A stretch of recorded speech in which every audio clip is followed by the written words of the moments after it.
রাধারূপে তামান্না, বিতর্কের মুখে ছবি মুছলেন অভিনেত্রী। ভারতের দক্ষিণী সিনেমার দর্শকপ্রিয় অভিনেত্রী তামান্না ভাটিয়া সম্প্রতি একটি পোশাক বিপণন প্রতিষ্ঠানের জন্য রাধা সেজে ফটোশ্যুট করেন তিনি। জন্মাষ্টমী উপলক্ষে বিশেষ সেই ফটোশ্যুটের ছবি সোশ্যাল মিডিয়া পোস্ট করেন এই অভিনেত্রী। এরপর তৈরি হয় বিতর্ক। ধর্মীয় ভাবাবেগে আঘাতের অভিযোগে আক্রমণের মুখে পড়েছেন তামান্না। বাধ্য হয়ে এসব ছবি সোশ্যাল মিডিয়া থেকে মুছে ফেলেছেন এই অভিনেত্রী।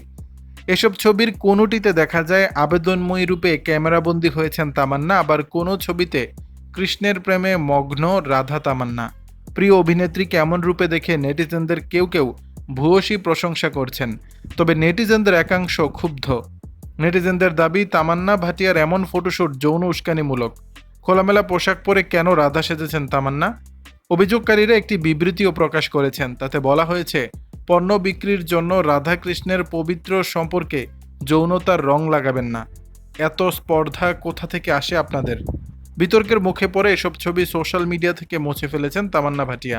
যদিও বিপণন প্রতিষ্ঠান কিংবা তামান্না এই বিতর্ক নিয়ে এখনও কোনো মন্তব্য করেননি। দর্শক, বিষয়টি নিয়ে আপনাদের মতামত জানাবেন নিচের কমেন্ট বক্সে।